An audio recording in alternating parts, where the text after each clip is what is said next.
Innovation distinguishes between a leader and a follower. When someone is truly a visionary and works all his life changing the course of history by inventing, discovering, and implementing things that can improve people's life.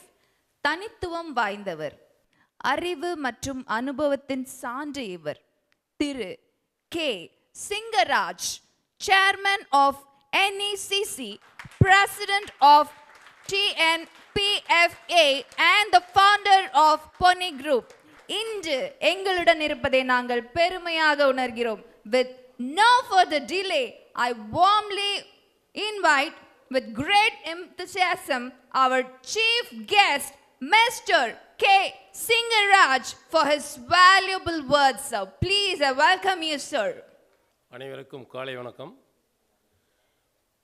எனக்கு முன்னால் பேசிய அமர்ந்திருக்கும் doctor அருமை நண்பர் மதிப்பிற்கு மரியாதைக்குரிய பேராசிரியர் doctor Chandrasekhar அவர்களுக்கும், ஸ்டார்ட் அப்லேருந்து வந்திருக்கும் சார் அவர்கள் சிவகுமார் பழனிசாமி அவர்களுக்கும், அவர் எல்லாவற்றுக்கும் மேலாக இன்னைக்கு கோழிப்பண்ணை தொழிலே சம்பந்தமில்லாத நம்ம ஜனார்தன் அவர்கள் ஒரு குரூப் ஒன்று ஏற்படுத்தி இன்று ஏன்னா மக்கள் பேசுகிறதானே ஒரு புதுசாக ஒன்று இன்றைக்கி நாமக்கல் மாவட்டத்தில் இன்ட்ரடியூஸ் பண்ணி கோழிகளை எப்படி தானே நடந்து போய் அதனுடைய கூண்டுக்கு போய்விடும் அந்த அளவுக்கு இன்னோவேஷன் நான் பண்ண போகிறேன் சார் அப்படின்னு சொல்லியிருக்காரு. பாப்பா அவருடைய ஃப்யூச்சர் இன்னோவேஷன் எப்படி இருக்குது என்னன்ட்டு அந்த கடந்த காலம் பவுல்ட்ரி எப்படி இப்போ எப்படி ப்ரெசென்ட் இருக்குது, ஃப்யூச்சர் எப்படி இருக்குன்னு ஜஸ்ட் உங்களுக்கு ஒரு இது சொல்லலான்ட்டு இருக்கேன் நான். ஏன்னா நம்மளும் கிட்டத்தட்ட பவுல்ட்ரி ஒரு 45 இயர்ஸ் வேறு லிவிங் வித் பவுல்ட்ரியோடு தான் இருக்கிறோம் நம்ம. ஏன்னா நம்ம டே ஒன்லேருந்து பவுல்ட்ரி நம்ம 500 பேர்ட்ஸ் ஸ்டார்ட் பண்ணி இன்றைக்கி நம்ம ஓரளவு வந்துட்டுருக்குறோங்க. அப்போ ஆரம்ப காலகட்டத்தில் என்னென்னா கோழிகள் எப்படின்னா தரையில் தான் கோழி வளர்த்திக்கிட்டு இருந்தோம். அப்பொழுது என்னென்னா எல்லாமே டீப்லெட் சிஸ்டம். அதில் என்னென்னா இப்போ சாருக்கு ஒன்று சொல்கிறேன், அப்போ டேப்கோங்கிற சிஸ்டம் ஒன்று சார் தமிழ்நாடு கவர்மெண்ட் டேப்கோ வச்சுருந்தாங்க. அப்போ என்னென்னா ரூரல் டெவலப்மெண்ட் பண்ணணும் அப்படிங்கிறதுக்காக வெண்மை புரட்சின்னு பார்த்திங்கன்னா வெண்மை புரட்சியில் அப்போ மாடு ஜெர்சி மாடு வந்தது. அப்போ இந்த ஒயிட் பிக்கரி ஃபார்ம் நிறையா பவுல்ட்ரி வந்தது. அந்த டைமில் என்னென்னா எல்லாமே எல்லா கிராமப்புறத்துலேயுமே அங்கங்கே செலக்ட் பண்ணி யார் யார் இன்ட்ரெஸ்டட் பீப்புளோ அவங்களுக்கெல்லாம் ஒரு 200 கோழி 300 கோழி கொடுத்து டேப்கோ மூலிமா கொடுத்து சிக்ஸ் ஆவிலே ஹேச்சரி ப்ரொடியூஸ் பண்ணி ஃபியூன் ஆவிலே கொடுத்து சப்ளை பண்ணிகிட்டு இருந்தாங்க. இது காலப்போக்கில் அப்படியே டெவலப் ஆகி என்னாச்சுன்னா அது அப்படியே டேப்கோ நிறுவனம் கவர்மெண்ட் நிறுவனம் தான், அதனால் அது சக்ஸஸாக இல்லாத அப்படியே அது போய் தனியார் நிறுவனங்கள் நல்லா வளர்ந்து வாங்கி விட்டதேன். எது உதாரணத்துக்கு எங்கள் கிராமத்திலே எடுத்துக்கிட்டால் கிட்டத்தட்ட ஒரு 25-30 ஃபார்ம் டேப்கோ ஃபார்ம் அதாவது ஊருக்குள்ளே சென்ட்ரல்லே இருக்குன்னு வச்சுங்களேன், சுற்றி வீடுகள் இருக்குது அந்த மாதிரியெல்லாம் இருந்தது. அப்பொழுது என்னென்னா அதில் யார் யாரெல்லாம் சர்வைல் ஆனால் ஒரு கிராமத்தில் 20 ஃபார்ம் 30 ஃபார்ம் இருந்ததுன்னா கடைசியாக அது அப்படியே குறைஞ்சிக்கிட்டே 90லாம் கிட்டத்தட்ட ஆல் ஓவர் இதில் பார்த்தோம்னா தமிழ்நாடு ஃபுல்லாகவே கிட்டத்தட்ட லேயர் ஃபார்ம் ஒரு 5000 ஃபார்முக்கு தான் வந்துருச்சு. அப்புறம் 90க்கு மேலே அப்படியே படிப்படியாக குறைய ஆரம்பிச்சிதுங்க. அதுக்கு என்ன காரணம்னா அப்பொழுது 92 93 ஒரு பெரிய டிசீஸ் சார் சொன்ன மாதிரி ஐபிடிங்கிற டிசீஸ் பர்சால் டிசீஸ். அப்போ சிக்ஸ் விட்டோன்னா சிக்ஸ் கிட்டத்தட்ட 90% இந்த 3ஆவது வாரம் 4ஆவது டோட்டலாக மார்ட்டாலிட்டி ஆரம்பிச்சுங்களேன்.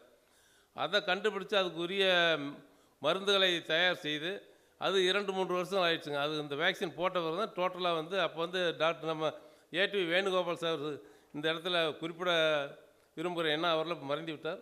அவர் தான் அப்போ டைரக்டர் இருந்தார், அனிமல்ஸ் பண்ணி டைரக்டர் இருந்தால் நம்ம டாக்டர் சந்திரசேகர் கூட எல்லாம் அப்போ எல்லாமே அனலைஸ் பண்ணி அந்த டிசீஸ் கொண்ட மருந்தை கண்டுபிடித்த பிறகு தான் கோழிப்பண்ணையிலேருந்து சிக்ஸ் விட்டோம்னா மார்ட்டாலிட்டி வராது சார். இப்போ 10,000 5000 சிக்ஸ் விட்டாங்கன்னா 4800 சிக்ஸ் போய்ட்டு 200 சிக்ஸ் வச்சு என்ன பண்ண முடியுங்க. இந்த மாதிரி சூழ்நிலையெல்லாம் மாற்றி கோழிப்பண்ணை வாழ்வாதாரத்தை ஸ்ட்ராங்காக பண்ணாங்கன்னு வச்சுங்களேன். அப்போ animal husbandry department sir Venugopal sir முழு மூச்சுடன் இறங்கி இந்த வேலையை செஞ்சாங்க. அப்போ நம்ம அங்கே வெட்டினரி காலேஜ் வந்துச்சு, எல்லாமே இணைந்து செயல்பட்டனால தான் அன்றைய காலகட்டத்தில் அந்த பண்ணையாளர்களை காப்பாற்றி இந்த சிக்ஸ் மீண்டும் இனிமேல் மார்ட்டாலிட்டி வராது அப்படிங்கிற அளவுக்கு கொண்டு வந்தாங்க. இதெல்லாம் அப்படியே வர வர என்னென்னா இந்த காலகட்டங்கள் மாற மாற அதாவது சின்ன இது என்னென்னா எதுவுமே நம்ம அப்டேட் ஆகலை அப்படின்னா ஆட்டோமேட்டிக்கலி வேர் அப்டேட் ஆயிரும். இதுதான் வச்சுங்களேன்.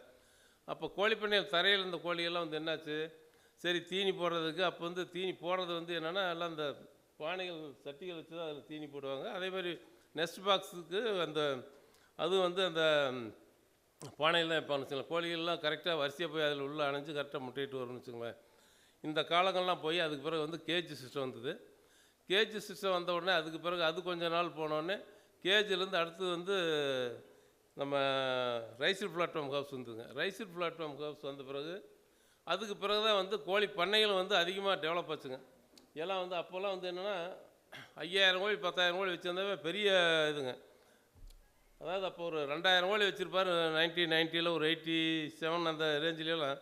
அப்போ வந்து என்னென்னா உண்மையிலேயே அந்த ரூரல் டெவலப்மெண்ட்டுங்கிறது அந்த இடத்துல தான் நம்ம பார்க்கணுங்க. இப்போ வந்து அது வேறு மாதிரி போயிட்டுருக்குதுங்க. அதில் வந்து அவர் காலையிலேருந்து ஈவினிங் வரைக்கும் வேஷ்டியை மடித்து லுங்கி கட்டிக்கிட்டு ஃபீடெல்லாம் போட்டு முட்டை எடுத்துகிட்டு ஈவினிங் ஒரு 5 மணிக்கு மேலே புல்லட் எடுத்துகிட்டு ஆஃபீஸ்க்கு வருவார். அப்போயே வந்து என்ன சொல்லுவார், எனக்கு எல்லாம் போயிட்டாலும் கரெக்டாக கோழி மீதியான போதும், கோழி குப்பை மீதியான போதுங்கிற சொல்லுவாங்கன்னு வச்சுங்களேன். இதெல்லாம் வந்துங்க கடந்த காலம் இப்போ இருக்கிறவங்களுக்கு இதெல்லாம் தெரியாதுங்க. இதெல்லாம் கடந்த கால வரலாறுங்க. வரலாறுல உண்மைதான் வச்சோம், கடந்த காலம் நடந்ததுங்க. இன்றைய காலகட்டத்தில் வந்து என்ன நடந்துகிட்டு இருக்குது, சார் சொன்ன மாதிரி நம்ம டாக்டர் சந்திரசேகர் சார் வந்த பிறகு நாங்கள் அதுக்கு முன்னாலே வந்து ஃபீடு ஃபார்மேட்ஸ்லாம் வாங்குறதுனா போய் ஜென்ரலாக வந்து எல்லாமே என்னென்னா பெங்களூர் அங்கே இங்கேயும் போயிட்டு தான் வாங்கிட்டு வரோம். அதாவது ஒரு டன் தயார் பண்ணுறதுன்னா 4 மூட்டை மக்காச்சோளம், 2.5 மூட்டை புண்ணாக்கு, 2.5 மூட்டை தவிடு, 100 கிலோ ஃபிஷ் மீல், 100 கிலோ வந்து செல்கிரிட். இதுதான் சிம்பிள். மினரல் ஒரு 30 கிலோ சிம்பிள் ஃபார்முலான்னு வச்சுங்களேன் போட்டுட்டு, அப்போ வந்து என்ன நடந்தது, எல்லாம் தரையில் தான் வந்து எல்லாம் 1 by 1 போட்டு மம்டியில் தான் மறுக்குவாங்கன்னு வச்சுங்களேன். இதெல்லாம் வந்து நான் சொல்கிறது 80s ரேஞ்சில்.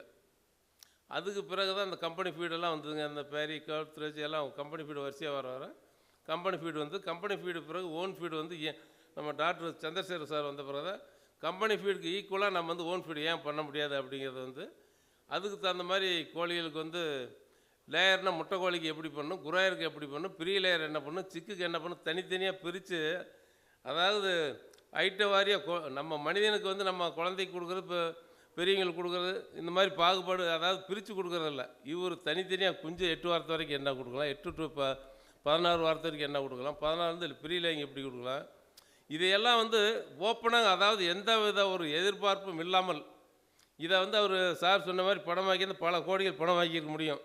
அது ஏன்னா எனக்கு தெரியும், நான் கூட அவர் கூட ட்ராவல் பண்ணால் சொல்கிறேன் நான். அப்பொழுது வந்து என்ன பண்ணார், ஓப்பனாக நம்ம வந்து கம்பெனி ஃபீடுக்கு ஈக்குவலாக வந்து தனி ஓன் ஃபீடு வந்து டெவலப் பண்ணணும் அப்படிங்கிற ஒரு முழு வேகத்தில் தான் எல்லாத்துக்குமே வந்து ஒரு ஃபார்முலேஷன் கொடுப்பார். ஃபார்முலேஷன் கொடுக்குறப்ப இன்றையும் நம்ம இதில் வந்து என்னென்னா டாக்டர்ஸ் நிறைய பேர் வந்து ஃபார்முலேஷன் அனுப்பிச்சி விடுவாங்க, மெயில் பண்ணுவாங்க. இவர் அப்போ என்ன பண்ணுவார்னா நம்ம டாக்டர் சார் உட்கார வைத்து ஒவ்வொரு மூலப்பொருட்களுக்கும் மக்காச்சோளம் எடுத்தாலும் சரி, கோதுமையாக இருந்தாலும் சரி, கம்பு சோளம், அதை ஒவ்வொன்றுக்குமே சோயாபீன் எடுத்தாலும் எஸ்எஃப் எல்லாத்துக்குமே ஒவ்வொன்றும் என்ன புரோட்டீன் இருக்குது, என்ன கால்சியம் இருக்குது, என்ன விட்டமின்ஸ் இருக்குது, ஒவ்வொன்றும் தனித்தனியாக எல்லோரும் தெரிஞ்சுக்கணுங்கிறத இதை வந்து வெளிப்படைத்தன்மையாக கொண்டுட்டு வந்தார்னு வச்சுங்களேன்.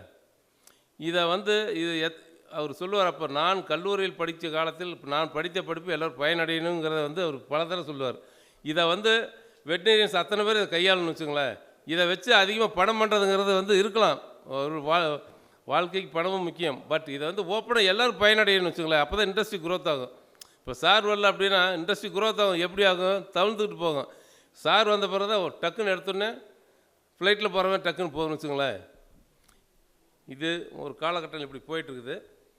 இன்றைக்கு வந்து இந்தியாவிலேயே வந்து நம்ம நாமக்கல் தமிழ்நாடு தான், தமிழ்நாட்டில் வந்து நாமக்கல் மாவட்டம் தான் இன்றைக்கி கோழிப்பண்ணை உற்பத்தியிலேயே வந்து மிகச்சிறந்த முதன்மையாக மாவட்டமாக மாநிலமாக விளங்குகிறது. இன்றைக்கி இந்தியாவிலேயே இந்தியா முழுவதும் நம்ம தான் வந்து இன்றைக்கி, ஏன்னா நானும் இந்த ஹைதராபாத் மீட்டிங்கு நம்மளுடைய 2-3 மந்த்ஸ் முன்னால் கூட ஒரிசா கவர்மெண்ட் தான் கூட கூப்பிட்டுருந்தேன். சார் எப்படி பவுல்ட்ரி வந்து நம்ம டெவலப் பண்ண நீங்கள் முடிஞ்சால் வாங்க அப்படின்னா, நான் அன்றைக்கி கொஞ்சம் வேறு ப்ரோக்ராம் இருந்தாலும் போக முடியலைங்க. இது எதுக்கு சொல்கிறேன்னா சார், இங்கே மக்களுடைய உழைப்பு உத்வேகங்கள் வந்து இது ஆரம்ப காலகட்டத்திலேருந்தே சொல்லுவாங்க, நாமக்கல்ல மட்டும் ஏன் கோழி டெவலப் ஆகுது, மற்ற ஸ்டேட்டில் டெவலப் ஆகலை அப்படின்னு. அன்றைய காலகட்டத்தில் வந்து தட்பவெப்ப சூழ்நிலை இருந்து கரெக்டாக இருந்து வேறு ஆப்பர்ச்சுனிட்டியில் தண்ணீர் வசதி கம்மியாக இருந்தது, வேறு வழியே இல்லாமனால இந்த தொழிலுக்கு வந்தால் தொழில் வந்த அத்தனை பேரும் இதில் வந்து அத்தனை பேருங்கிறத அண்டர்லைன் பண்ணுறேன் நான். யாரெல்லாம் ஃபோக்கஸாக தன்னுடைய சார்ஸை இலக்கை வச்சு வேலை செஞ்சாலும் அவங்க மட்டும்தான் முன்னால் வந்திருக்காங்க, மீதி எல்லாம் பின்னால் போயிட்டு வச்சுங்களேன். இதுக்கு வந்துங்க இதெல்லாம் பாஸ்ட் ஹிஸ்ட்ரிங்க. இப்போ ப்ரெசன்ட் சுச்சுவேஷன் என்ன வேணும், இப்போ வந்து இன்னோவேஷன் தம்பி ஜனதன் சொன்ன மாதிரி இன்னோவேஷனில் வந்து இப்போ கொஞ்சம் கொஞ்சமாக வந்து ரைஸ் பிளேட் வார்த்தை வந்து இப்போ முதல்ல வாட்டர் சேனல் வந்து இப்போ அதுக்குள்ளே நிப்பிள் வந்துருச்சு. முதல்ல கையில் தீனி பக்கெட்டில் அள்ளி வச்சு போட்டுட்டு இருந்தாங்க. இப்போ ட்ராலியில் வந்துருக்குது. ட்ராலியில் சைலோ வந்து சைலோ வந்து ஆட்டோமேட்டிக்காக ட்ராலிக்கிலோட ஆட்டோமேட்டிக்காக ஃபீடுக்கு போய் வந்துட்டு இருக்குது. இதில் வந்து இன்னும் என்ன நிறைய நம்ம இதில் என்ன தான் வந்து டெக்னாலஜி வந்தாலும் நம்மளுடைய மனிதனுடைய உழைப்புகள் அங்கே இல்லை அப்படின்னா அந்த இடத்துல ஃபெயிலியர் ஆகுதுன்னு வச்சுக்கலாம். அது இல்லாமல் அளவு கண்டுபிடிக்கணும். ஏன்னா அந்த காலகட்டத்தில் வந்து ஜென்ரேஷன் நாங்களாம் இருந்தப்போ வந்து பண்ணையில் காலையில் 4 மணிக்கு எந்திரிச்சு வேலை பார்த்தோம். இன்றைக்கி இருக்கிற ஜென்ரேஷன் வந்து 7 மணிக்கு எந்திரிச்சு போகிறதே பெருசாக இருக்குது. என்னங்க இந்த மாதிரி சூழ்நிலை தான் நடந்துட்டு ப்ராக்டிக்கலாக வேறு ஸ்பீக்கிங் அதுதான் ஐ எம் ஸ்பீக்கிங். இது இந்த மாதிரி தான் போயிட்டுருக்குன்னு வச்சுங்களேன். அதனால் வந்துங்க நமக்கு வந்து அந்த கோழியினுடைய அங்காசைகள் அத்தனையும் தெரியுங்க. கோழி இப்படி பார்த்தா அதாவது நம்ம பவுல்ட்ரியிலே வந்து பிஹேவியராக வந்த பிறகு இப்போ கோழி பண்ணியே நல்லா வளர்ந்து மேலோங்கி வந்து அவர் பல மீட்டிங் சொல்லியிருக்கார். கோழிகள் வந்து செட்டுக்குள் போனால் கோழியோட நம்ம பேசணும்பார். பேசணும் மீன்ஸ் என்னென்னா அதனுடைய அங்காசைகள் அத்தனை ஒரு நாளைக்கு நம்ம ரெகுலராக போகிறவங்களுக்கு தெரியும். ஒரு செட்டில் ஸ்பெசிஃபிக்காக நடந்து போயிட்டு இருந்தோம்னா அந்த கோழி பார்த்தா அந்த கோழிக்கு தண்ணி இல்லையா தீனி இல்லையா அதில் ஏதாவது டிசீஸ் இருக்காங்கிறது அதனுடைய கண் பார்வை ஃபேஸை பார்த்தாவே தெரியும்னு வச்சுங்களேன். இதெல்லாம் வந்து என்னென்னா இந்த மாதிரி நம்மளை வந்து அர்ப்பணித்தா தான் பண்ணையை வந்து டெவலப் பண்ண முடியுங்க. இப்போ இந்த இனோவேஷனில் வந்து முட்டை கலெக்ஷனுக்கு வந்து இப்போ முதல்ல மேனுவலாக போயிட்டு இருந்தோம். இப்போ வந்து பெல்ட் வந்துருக்குது. இப்போ பிக் டச் மேன் நிறையா இந்த கார்டெக் இந்த மாதிரி கம்பெனிலாம் வந்த பிறகு வந்து பெல்ட் மூலிமா வந்து எக்கு வந்து நேராக வந்து குடோனுக்கு வந்துடுது. அதை வந்து செக்ரிகேட் பண்ணி அதை வந்து தர மாதிரியாக பிரித்து அதை வந்து பேக் பண்ணுற அளவுக்கு இன்றைக்கி ஆட்டோமேஷன் வந்திருக்கு. அதே மாதிரி ஃபீடுலேயும் வந்து இப்போ ஆட்டோமேட்டிக்காக பெரிய ஃபீடு மில்லேருந்து பெரிய சேலை போட்டோம்னா நம்ம ஆட்டோமேட்டிக்காக வந்து கிரைண்டருக்கு போய் எல்லாமே ஃபுல்லி ஆட்டோமேஷன் வருது. இருந்தாலும் இதில் வந்து நிறையா வந்து இனோவேஷன் தேவைன்னு வச்சுங்களேன். கோழிக்கு தீனி போடுறதுன்னா அந்த கோழி ஃபீடு ஒரு லைனில் ஒரு 400 அடி 500 அடி நேரத்துக்கு அந்த ட்ராலியில் ஃபீடு அப்படியே போயிட்டுருக்குறாங்க. அதில் எந்தெந்த கோழி ஃபீடு சாப்பிடு எந்த கோழி ஃபீடு சாப்பிடல அப்படிங்கிறது வந்து ஈஸியாக நம்ம வந்து ஐடென்டிஃபை பண்ணுற அளவுக்கு அதில் இருக்கணுங்க. அதே மாதிரி வந்து டேக் சிஸ்டம் இன்றைக்கி நம்ம கடையிலெல்லாம் ஜவுளி கடையில் போனாவே எந்த கடையில் ஷூ மார்ட் எதில் போனாலும் டேக் எடுத்து டக்குன்னு வருது. அந்த மாதிரி சிஸ்டத்தை இன்ட்ரடியூஸ் பண்ணி இந்த கோழி எத்தனை முட்டை வருது அதை நம்ம கரெக்டாக அந்த முட்டை எங்கே போய் சேருது இது எல்லாம் வந்து நியூ இன்னோவேஷனில் கொண்டுட்டு வந்தால் தான் நம்ம ஈஸியாக வந்து கோழி ப்ரொடக்ஷன் வந்து குறையாமல் இருக்கணுங்க. ப்ரொடக்ஷன் வந்து நம்ம ஆப்டிமம் லெவல் 97-98% எடுக்கணும்னா கோழிக்கு தேவையான அனைத்து தீவனம் அனைத்து தண்ணீரும் அதாவது தடையின்றி கிடைக்கணும். அதுக்கு தேவைப்படும் பொழுது அதை சாப்பிட்டுக்கணும், தண்ணி குடிச்சுக்கணும், சுத்தமான குடிதண்ணீர் வேணும், ஸ்பேஸ் வேணும். இதுக்கெல்லாம் வந்து பார்த்தாவே நம்ம விசிபிளாக பார்த்தாவே தெரிஞ்சுக்கிற மாதிரி ஈஸியாக அதுக்கு இன்னோவேஷன் வேணும். என்ன தான் இன்னோவேஷன் இருந்தாலும் அதுக்கு மேலே நான் ஒன்று சொல்ல இந்த நேரத்தில் சார்லாம் இருக்கார் ஸ்டார்ட் அப்பில் நம்மகிட்ட வந்து மார்க்கெட்டிங் சிஸ்டங்கிறது வந்து டோட்டலாக வந்து ரொம்ப குறைவாக தான் இருக்குதுங்க. மார்க்கெட்டிங்கே எல்லாருமே ஃபார்ம் போடலாம் அப்படிங்கிறதுல வந்து இன்ட்ரெஸ்ட் எடுக்கிறாங்க. கரெக்டு. 1,00,000 கோழி போடுறோம் இன்றைக்கி 8 கோடி ரூபா பணம் முதலீடு பண்ணுறோம். வங்கியிலையும் கடன் கூப்பிட்டு கொடுக்குறாங்க இன்றைக்கி. அது வேறங்க. பட் அந்த பண்ணை போடலாம் நோக்கம் ப்ரொடக்ஷன் பண்ணலாம் எல்லாமே கரெக்டு. அந்த முட்டை எங்கே மார்க்கெட் பண்ணுங்கிறதுக்கு வந்து யாருமே ஸ்பெண்ட் பண்ணுறது கிடையாது. Marketing is very very important இன்றைய காலகட்டத்தில் வந்து. இது இல்லாமல்னால இன்றைக்கி என்ன நடக்குது, இடைத்தரகர்கள் வந்து அவை வந்து நல்லா ஏர்ன் பண்ணுறாங்கன்னு வச்சுங்களேன். குரோர் கணக்கில் ஏர்ன் பண்ணுற முடியுது. இன்றைக்கி நம்ம நாமக்கல் மாவட்டம் தமிழகத்தில் வந்து அது குறைவுங்க. இதே நார்த் இந்தியாவில் வந்து நான் மீட்டிங்கில் ஹைதராபாத் மீட்டிங்கில் சொல்லியிருக்கிறேங்க. ஒரு சிங்கிள் பர்சன் 1 or 2% அவங்க நினச்சாங்கன்னா ஒரு நாள் ஒன்றுக்கு 50 லட்சம் முட்டை 1 கோடி முட்டை வந்து ப்ரைஸை மேலே தூக்குறாங்க குறைக்கிறாங்க. ட்ரேடர் இண்டிவிஜுவல் ட்ரேடருங்க முட்டையை ஸ்பெக்குலேஷன் பண்ணுறாங்கன்னு வச்சுங்களேன். இதுக்கெல்லாம் வந்து என்ன பண்ணணும், நம்மக்கிட்ட வந்து டேட்டா பர்ஃபெக்டாக இருக்கணும். அதே மாதிரி என்ன எவ்வளோ கன்சம்ஷன் இருக்கணும், அந்த க்ரோத் ஒரே வருஷம் வந்து ஃபார்ம் வந்து 20% 30% க்ரோத் ஆகுது. கன்சம்ஷன் எவ்வளோ வருது, 6 to 7% போகுது. அந்த ப்ரொபோஷனேட்டாக போகிறதுக்கு வழியை வகுத்து கொடுக்கணும். இதெல்லாம் இருந்தால் தான் இண்டஸ்ட்ரி ஸ்மூத்தாக போகும். நீங்கள் வந்து இண்டஸ்ட்ரிக்கு எல்லாம் ஹெல்ப் பண்ணுற எல்லாம் பேங்க் கொடுக்குது எல்லாம் பண்ணிவிட்டு கடைசியாக வந்து ப்ரைஸ் நல்ல வேலை கிடைக்கல அப்படின்னா அந்த பண்ணையாளர் என்ன பண்ணுறாங்க, கடன்காரனாகி இருக்கிற சொத்தையும் விற்று கடன் கட்டிட்டு வர மாதிரி ஆகி போயிருது. இன்றைக்கு நிறைய அந்த மாதிரி நடந்துகிட்டு இருக்குதுங்க. இதுக்கு வந்து டேட்டா கரெக்டாக இருக்கணும். எப்படி ப்ரொடக்ஷனுக்கு அந்த மாதிரி மார்க்கெட்டிங் இருக்கணும், அதுக்கு தகுந்த மாதிரி ரெஸ்ட்ரிக்ஷனும் இருக்கணும். இப்போ வந்து நம்ம ஃபாரின் கண்ட்ரிஸ் மேக்ஸிமம் நானும் நிறையா கண்ட்ரி போய் பார்த்துட்டு இருக்கேன். பண்ணை ஆரம்பிக்கிறோம் அதுக்கு முதல்ல லைசன்சிங் முறை வேணுங்க. லைசன்சிங் அங்கே அந்த அவங்ககிட்ட வந்து டேட்டா கரெக்டாக இருக்குது. இந்த இதில் வந்து நமக்கு ஒரு நாளைக்கு வந்து நம்ம இந்தியாவில் எடுத்துக்கிட்டோன்னா கிட்டத்தட்ட ஒரு 32-33 கோடி கோழிகளுக்கு மேலே இருக்குதுங்க. நமக்கு கிடைச்ச ஒரு அப்ராக்சிமேட் டேட்டா. இதில் வந்து என்னென்னா முட்டை வந்து அர்பனில் மட்டும்தான் அதிகமாக சேல் ஆகுது. ரூரல் கிராமப்புறத்தில் வந்து சரியாக போய் ரீச் ஆகிறது இல்லைன்னு வச்சுங்களேன். இந்த மாதிரி மார்க்கெட்டிங் சிஸ்டத்தை வந்து ஸ்ட்ராங் பண்ணணும். நீங்கள் இந்த அடுத்த லெவலுக்கு எடுத்துகிட்டு போனோன்னா இதெல்லாம் பண்ணுங்கள். அதே மாதிரி வந்து இன்றைக்கி ப்ரைஸ் ஃப்ளக்சுவேஷன் ஹெவியாக இருக்குது. அதே விட ரா மெட்டீரியல் ஷார்ட்டேஜ் இன்றைக்கி கரண்ட்டு இதில் பார்த்தோம்னா மக்காச்சோளம் இன்றைக்கி 28 ரூபா ஆகிப்போச்சு. அதுக்கு ஷார்ட்டேஜ் கிடைக்கலிங்க. இதுக்கு வந்து அதாவது பவுல்ட்ரியை பொறுத்த வரைக்கும் சென்ட்ரல் கவர்மெண்ட்டாக ஸ்டேட் கவர்மெண்ட்டாக எந்த ஸ்டெப்புமே ப்ராப்பராக கிடையாதுங்க. நான் அடித்து சொல்லுவேன் நான். ஏன்னா பண்ணையில் வந்து அவன் இதில் வந்து செல்ஃபாக டெவலப் பண்ணதை தவிர கவர்மெண்ட் இந்த மாதிரி பண்ணி பேங்கில் பணம் கொடுக்குறாங்க, வட்டி ப்ராம்ப்டாக கட்டுறனால தான் கொடுக்குறாங்க. அதுவும் குறிப்பாக வந்து என்பிஆங்கிறது வந்து பவுல்ட்ரியில் பார்த்தா வெரி ஃபியூ நெக்லிஜென்ட் தாங்க. நீங்கள் மற்ற செக்டார் எடுத்துக்கிட்டோன்னா பல ஆயிரம் கோடிகள் தள்ளுபடி பண்ணுறாங்க. பவுல்ட்ரியில் எத்தனை ஆயிரம் கோடி யாருக்கு தள்ளுபடி பண்ணியிருக்காங்க? ஒன்றுமே கிடையாதுன்னு வச்சுங்களேன். இதில் வந்து அரசாங்கம் வந்து இதில் வந்து உள்ளே வந்து நம்மளால் எதுவும் இல்லைங்க. இன்றைய இதில் வந்து நம்மளால் பொல்யூஷன் சர்டிஃபிகேட் வாங்க முடியலைங்க. அதாவது சென்ட்ரல் சுப்ரீம் கோர்ட்டே சொல்லியிருக்கு இந்த மாதிரி எக்ஸிஸ்டிங் ஃபார்ம் கொடுங்கன்னு சொல்லியிருக்கு. அது நம்மளால் வாங்க முடியலைங்க. எனக்கு பல நூறு தடவை வந்து பொல்யூஷன் டிபார்ட்மெண்ட் போய் சலிச்சு போச்சுன்னு வச்சுங்களேன். இதெல்லாம் கவர்மெண்ட் வந்து ஏன் என்ன ரீசன் எடுத்து அதுக்கு வந்து ஸ்டார்ட் அப் மூலியமாக சார் இருக்கிறனால சொல்கிறேன் நான். அதுக்கெல்லாம் முக்கியத்துவம் கொடுத்து எக்ஸிஸ்டிங் பவுல்ட்ரி ஃபார்ம் நீங்கள் நான் வந்து கலெக்டர் ஆஃபீஸ் இந்த 2 வருஷத்துக்கு முன்னால் மீட்டிங் போட்டப்போ சொன்னேன். சுப்ரீம் கோர்ட்டே சொல்லியிருக்கு பொல்யூஷன் வந்து எக்ஸிஸ்டிங் ஃபார்ம் கேசிட்டிஸ் என்ன இருக்கோ கொடுங்க அப்படின்னு. நீங்கள் நியூ ஃபார்ம் ஸ்டார்ட் பண்ணுறதுனா அதுக்கு வந்து இப்போ ப்ரொசீஜர் படி பண்ணுங்க அப்படின்னு அதை ஃபாலோ பண்ணலாம். எதுக்குமே கொடுக்க மாட்டேங்கிறாங்கன்னு வச்சுங்களேன். இதெல்லாம் எதுக்கு சொல்கிறாங்க? கவனத்துக்கு சார் கொண்டு போகணும். இதெல்லாம் அரசாங்கம் மத்திய மாநில அரசாங்கம் வந்து இதை எடுத்து செய்யணுங்க. முறைப்படுத்தினா தான் இப்போ தொழிலை காப்பாற்ற முடியும்னு வச்சுங்களேன். இல்லைன்னா அது எப்படி தொழில் எப்படி செய்ய முடியுங்க? யாராவது ஒருத்தர் வந்து இப்போ பெட்டிஷன் போட்டாங்கன்னா உடனே வந்து கூப்பிட்டு உடனே ஓலை வருது, உடனே இபி கட் பண்ணுங்கள் அதை கட் பண்ணுங்கன்னு வருது. இதே முன்னால் வந்து டேப்கோ மூலிமா அரசாங்கம் தான் கோழிப்பண்ணை தொழிலை வந்து ஊக்குவிச்சு எல்லாம் பண்ணுச்சு. ஒரு தொழில் ஆரம்பிக்கிறதுக்கு முன்னாலே வந்து ஒரு இதை வந்து வடிவமைப்பு கொடுக்கணுமில்ல. கோழிப்பண்ணை ஆரம்பிக்கிறீங்க, கோழிப்பண்ணை போடுங்க, இதுக்கு இந்த மாதிரியெல்லாம் இருக்கணும் அப்படின்னு சொல்லி கரெக்டாக பண்ணி கொடுத்துருக்கணும். ஒரு தொழில் வந்து பெரிய அளவில் வளர்ந்த பிறகு அதுக்கு தான் என்ன சொல்லி சுப்ரீம் கோர்ட்டே வந்து எக்ஸிஸ்டிங் ஃபார்முக்கு வந்து நீங்கள் கொடுத்துருங்க, புதுசாக ஆரம்பிக்கிற ஃபார்முக்கெல்லாம் வந்து இந்த கண்டிஷன் படி பண்ணுங்கள், இதுக்கு பொல்யூஷன் கொடுங்க அப்படின்னு சொல்லி கண்டிஷன் கொடுங்கன்னு சொல்கிறாங்க. பட் வந்து அது வந்து டோட்டலாகவே வந்து நம்ம இதில் வந்து நம்ம மாவட்டத்தை பொறுத்த வரைக்கும் அது செயலிழந்து தான் இருக்குதுன்னு வச்சுங்களேன். நான் நேரடியாக போய் பார்த்தேன். ஒரு 2 வருஷம் தொடர்ந்து நடந்துகிட்டு இருக்கிறேங்க. ஏன்னா பவுல்ட்ரி ஃபார்ம் அசோசியேஷன் பிரசிடண்ட் முறையில் பண்ணையாளர் எல்லாமே நம்மளை கேட்குறாங்கிற இதில் இதுக்கு வந்து ஒரு தீர்வே வரமாட்டேங்குன்னு வச்சுங்களேன். இந்தா சார் இப்போ நான் இந்த 1 வாரம் ஆகட்டும் 10 நாள் ஆகட்டும் 2 வருஷம் அப்படியே ஆளாளுக்கு வந்து அப்படியே தள்ளி போட்டுகிட்டே போகிறான்னு வச்சுங்களேன். இதுக்கு வந்து சார் உங்கள் ஸ்டார்ட் அப் மூலிமா வந்து பொல்யூஷன் கொடுக்கறதுக்கு நீங்கள் கொஞ்சம் ஸ்டெப் எடுத்து பண்ணி கொடுத்தா இதெல்லாம் பண்ண. ஏன்னா சார் திடீர்னு ஏதோ ஒரு கோர்ட்டுக்கு போனாங்கன்னா உடனே வந்து அவைய வேறு மாதிரி போயிருக்குன்னு வச்சுங்களேன்.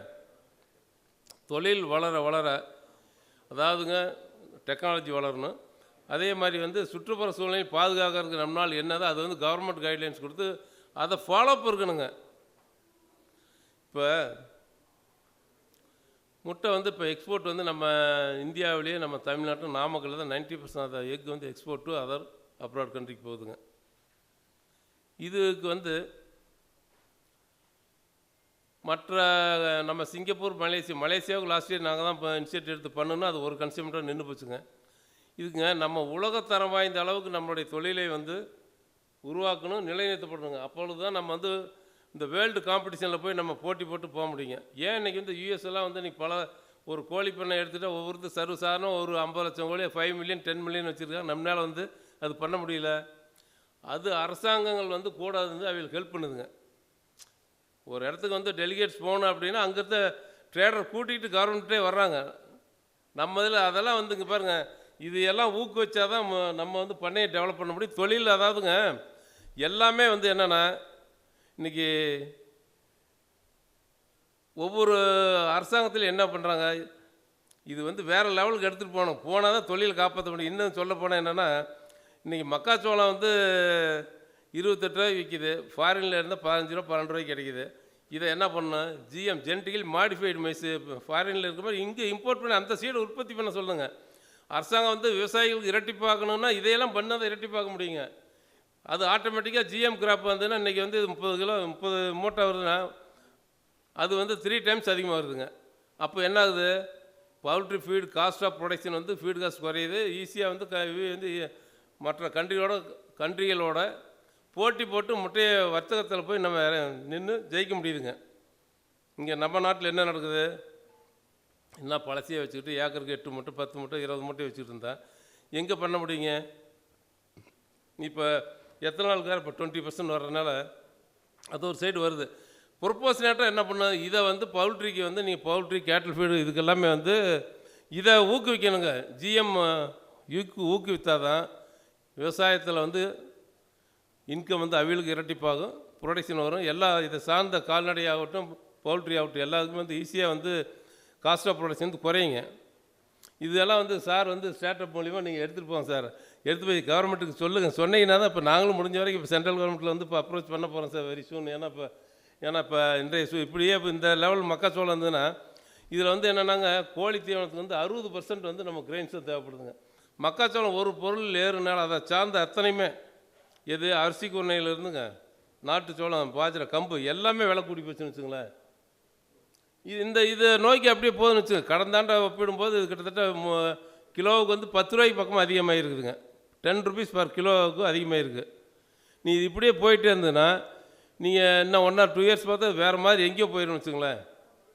அதனால் சார் இப்போ ஆனால் உங்களுக்கு டைம் ஆச்சுன்னு நினைக்கிறேன் நான். இதில் பேசினா மதியம் வரைக்கும் பேச முடியும் சார் என்னால். ஏன்னா அவ்வளோ இதில் வந்து அதாவதுங்க இன்றைய இதில் வந்துங்க பவுல்ட்ரினால் ரூரல் டெவலப்மெண்ட்டில் இருக்கிற எவ்வளோ எக்கானமி டெவலப் ஆகிருக்குது, அதை சார்ந்து எத்தனை லட்சம் குடும்பங்கள் வாழ்ந்துகிட்டு இருக்குது, டைரக்ட்லி இன்டைரக்ட்லி எத்தனை எம்ப்ளாய்மெண்ட் ஆப்பர்ச்சுனிட்டிஸ் உள்ள வந்துருக்குது. இதையெல்லாம் வந்துங்க ஒரு டேட்டா ஒன்றுமே ப்ராப்பர் டேட்டா கிடையாதுன்னு வச்சுங்களேன். இதுக்கெல்லாம் வந்து கவர்மெண்ட்டு தான் கரெக்டாக அதுக்கு வந்து டேட்டா கலெக்ட் பண்ணி 1,00,000 கோழினா 1,00,000 கோழியில் வந்து அதுக்கு எத்தனை லேபர் தேவைப்படுது, அந்த முட்டையை விற்கிறதுக்கு எத்தனை பேர் போகுது, கேரி பண்ணுற எத்தனை டிரான்ஸ்போர்ட் தேவைப்படுது, அங்கே போய் அந்த முட்டையை விற்கிறதுல வந்து எத்தனை பேர் இன்றைக்கி வந்து இப்போ ஒரு பொட்டி கடையை வச்சுட்டு எது வேணால் நீங்கள் கேரளாவில் எடுத்துக்கிட்டோம்னா முட்டை கடை பார்த்தா வரிசையாக இருக்கும். ஒவ்வொரு முட்டை கடைக்காரங்களும் யாருமே சாதாரண கிடையாது. ஒவ்வொருத்தரும் வந்து 1 கோடி 2 கோடி அளவுக்கு தான் வீடு கட்டி நல்லா சுகமாக தான் வாழ்ந்துட்டுருக்கேன். ஏன்னா நான் கிட்டத்தட்ட 40 வருஷமாக கேரளாவில் முட்டை பிஸ்னஸ் பண்ணிகிட்டு இருக்கிறேங்க. அதாவதுங்க கோழி பண்ணையில் தவிர அத்தனை பேரும் மருந்து கம்பெனிலேருந்து நீங்களாம் வந்துருக்குறீங்க. மருந்து கம்பெனியிலேருந்து முட்டை வைக்கிறவங்கலேருந்து அத்தனை பேரும் நல்லா டெவலப் ஆகியிருக்காங்க. கோழி பண்ணையிலேருந்து டெவலப் ஆகிருக்குது. ஆனால் என்ன எந்த கோழி பண்ணைக்காரர்கள் கேளுங்க 199% வங்கியில் வந்து கடன் இல்லாத இருக்குதான்னு பாருங்கள். கடன் வந்து ப்ரொபோஷனட்டாக கூட்டிகிட்டு தான் போகும். சிசி பார்த்தா 1,00,000 கோழி வச்சுருக்கப்ப முதல்ல வந்து 100 ரூபா போட்டு கொடுத்தாங்க, இப்போ 350 ரூபா 400 ரூபா கொடுக்குறாங்க. அது 1 கோடி இருந்து 4 கோடியாக இருக்குது. இதெல்லாம் இப்படி தான் போயிட்டு இருக்குதுங்க. இதனால் என்னென்னா இது வந்து ஆக்கப்பூர்வமாக கொண்டுட்டு வரணும். அப்படின்னா என்ன பண்ணணும், கோழி பண்ணையிலேருந்து கடன் இல்லாத இருந்தால் தான் மெட்டீரியல் வந்து ஈஸியாக வாங்கி நம்ம வந்து அதாவது காஸ்ட் ஆஃப் ப்ரொடக்ஷன் குறைக்க முடியும். இதுக்கெல்லாம் வந்துங்க முடியாத பாட்டுக்கு தான் எல்லாமே பண்ணிகிட்டு இருக்கான்னு வச்சுங்களேன். ஏன்னா அந்த மாதிரி சூழ்நிலை தள்ளப்படுகிறார்கள். நீங்கள் எது வேண்டாம், இன்றைக்கு வந்து 28 ரூபா ஆயிடுச்சு, போன 18 ரூபா, இந்த கிலோவுக்கு 10 ரூபானா இன்றைக்கி 60% போட்டோம்னா எவ்வளோ லாஸ் பண்ண வேண்டியது இருக்குது. அதுக்கெல்லாம் வந்து ஆட்டோமேட்டிக்காக பேங்கில் வந்து சிசி வாங்கி தான் ஆகணும், அது என்ஹான்ஸ்மெண்ட் வந்து தான் ஆகணும்னு வச்சுங்களேன். இதெல்லாம் ஏன் பேங்க்லேயும் வந்து கொடுக்குறாங்கன்னா பேங்க் மேனேஜர் லாஸ்ட்டு வீக்கோட வந்து சிஜிஎம்மோட என்னை மீட் பண்ணார். நான் பேசிட்டு சொன்னார் பவுல்ட்ரி செக்டார் வந்து ஜென்ரலாக வந்து இந்த என்பிங்கிறது very very negligent, very few தான் வச்சுங்களேன். அந்த மாதிரி இருக்கிறதுனால தான் பேங்கர்ஸ் வந்து உங்களுக்கு லோன் பவுல்ட்ரிக்குன்னா வந்து தாராளமாக அள்ளி கொடுக்குறாங்கன்னு வச்சுங்களேன்.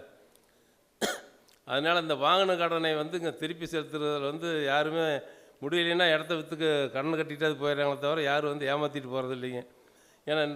ஏன்னா இன்றைக்கி அந்த மாதிரி தான் போயிட்டு இருக்குங்க சூழ்நிலை. அதனால் இந்த இண்டஸ்ட்ரி காப்பாற்றுறதுக்கு 2-3 விஷயம் சிம்பிளாக சொல்லி முடிச்சிடுறேங்க. டெக்னாலஜி வந்து வெரி வெரி இம்பார்ட்டண்ட். அதாவது முடிந்த வரைக்கும் லேபர் வந்து முதல்ல வந்து 2000 பின்னால் இந்த லேபர் வந்து 100% வந்து இன்வால்மெண்ட்டோட வேலை பார்த்தாங்க. அப்போ வந்து எந்த ஃபார்ம்லேயுமே நான் அப்போயே 2-3 லட்சம் கோழி வந்துட்டுங்க. எந்த ஃபார்ம்லேயும் சூப்பர்வைசர் மேனேஜர்ஸ்னு கிடையாது. ஃபார்ம் லேபர் தான், சூப்பர்வைசர் மேனேஜர்ஸ் தான் அவையிலே. அந்த அளவுக்கு வந்து அவையுடைய ஒர்க்குனுடைய இது இருந்து அவையுடைய செயல்பாடுகள் இருந்ததுங்க. அந்த மாதிரி இப்போல்லாம் வந்து அப்படின்னா எந்த மேனேஜர் சூப்பர்வைசர் மேனேஜர் அதுக்கு மேலே ஜிஎம் எப்படி இருந்தாலும் அந்த வேலைப்பாடு அந்த அளவுக்கு இல்லை, அந்த ரிசல்ட்டும் அந்த மாதிரி இல்லைங்க. ஏன்னா இப்போ அதனால் முடிந்த வரைக்கும் இன்னோவேஷனில் வந்து 1,00,000 கோழியோ 2,00,000 கோழியாக இருக்கணும். அதுக்கு வந்து எவ்வளோ ஆட்குறைப்பு இருக்கணும், ஆட்குறைப்பு இருந்தால் மட்டும் போதாது, அது வந்து கரெக்டாக அக்யூரேசியாக அந்த ஃபீடு போய் சேரணும், தண்ணி போய் சேரணும், அந்த டைமுக்கு போகணும். மெயினாக வந்து இப்போலாம் லேயர்னால் வந்து ஒரு 4 o'clock 4:35 ஃபீடு போட்டால் கொஞ்சம் நல்லா ஃபீடு இன்டேக் சாப்பிட்டு காலையில் உங்களுக்கு எக்கு ப்ரொடக்ஷன் கரெக்டாக வரும்னு வச்சுங்களேன். சம்மராக இருந்தால் மிட் நைட் ஃபீடிங் இந்த மாதிரி எல்லாம் நம்ம கொஞ்சம் அந்த மாதிரி இன்னோவேஷன் கொடுங்க. அதே மாதிரி அந்த முட்டை வந்து டேக்ஸ் சிஸ்டம் கொண்டு வந்துடணும். அதுக்கு அடுத்தாற்போல் சார் இருக்கிறப்ப சொல்கிறேன், இந்த லைசன்சிங் முறை வந்து கம்பல்சரி வேணும். ஏன்னா நான் லாஸ்ட் 2 months முன்னால் சென்ட்ரல் கவர்மெண்ட் அனிமல் ஹஸ்பண்ட்ரி டிபார்ட்மெண்ட்டில் கூப்பிட்டுருந்தாங்க. அப்போ போயிருந்தேன். அந்த செக்ரட்டரி மேடம் இருக்கிறப்ப நான் சொன்னேன், இந்த மாதிரி வந்து கம்பல்சரி வந்து லைசன்சிங் முறை இருந்தால் தான் வந்து டேட்டா இருக்குது, டேட்டா இருந்தால் தான் வந்து ப்ரொடக்ஷன் எப்படி வருது, அந்த சிஸ்டம் வேணுங்கிறத நான் மீட்டிங்கில் பேசணுங்க. அதே மாதிரி எக்ஸ்போர்ட்டுக்கு வந்து எந்தெந்த கண்ட்ரி வந்து முட்டை வந்து நமக்கு வாண்டட் இருக்குது, அதுக்கு டெலிகேட்ஸ் போட்டு அப்ரோச் பண்ணி அந்த கண்ட்ரியை ஐடென்டிஃபை பண்ணி அந்த கண்ட்ரிக்கு தேவையான முட்டைகள் என்ன குவாலிட்டியாக வேணுமோ அதுக்கு தகுந்த மாதிரி நம்மளுடைய தரத்தை உயர்த்துறதுக்கான வழிவகைகள் வகுத்து கொடுக்கணும். அதை எல்லாவற்றுக்கும் மேலாக இந்த தீவன விலையை கட்டுப்படுத்துவதற்கு உற்பத்தியை வந்து மக்காச்சோளத்தை அதிகப்படுத்தணும், உற்பத்தியை அதிகப்படுத்தணும். அப்படி இல்லை அப்படின்னா அரசாங்கம் வந்து ஏதாவது சப்சிடி கொடுத்து கோழிப்பண்ணையாளர்களுக்கு மக்காச்சோளம் வந்து இப்போ எப்படி minimum support price MSP price மக்காச்சோளத்துக்கு மற்ற எல்லாத்துக்கும் இருக்கோ, அதே போல் வந்து கோழிப்பண்ணைக்கு வந்து முட்டையை வந்து இந்த விலைக்கு கீழே வந்தால் அரசாங்கம் கொள்முதல் பண்ணிக்குது. ஏதோ ஒரு சிஸ்டம் பண்ணையாளர்களை காப்பாற்றுவதற்கு இதெல்லாம் இருந்தால் தான் வந்து பண்ணை வந்து அடுத்த லெவலில் எடுத்துகிட்டு போக முடியும். அதனால் வந்து அனைத்து தரப்புமே இதில் வந்து இன்னோவேஷனும் இருக்கணும், கவர்மெண்ட் சைடு இருக்கணும், ஸ்டார்ட் அப்ஸ் இந்த மாதிரி எல்லாம் ஒருங்கிணைந்து செயல்பட்டால் இந்த தொழிலை மேம்பெரும் வளர்த்தி காப்பாற்ற முடியும் என்று இந்த நேரத்தில் கூறிக்கொண்டு தமிழ்நாடு கோழிப்பண்ணை சங்கத்தின் சார்பாக நன்றியிலிருந்து வணக்கத்தை தெரிவித்துள்ளேன். நன்றி, வணக்கம். I happily request our chief guest, Mr. K. Singaraj, Chairman of NACC, President of TNPFA, founder of Konni Group of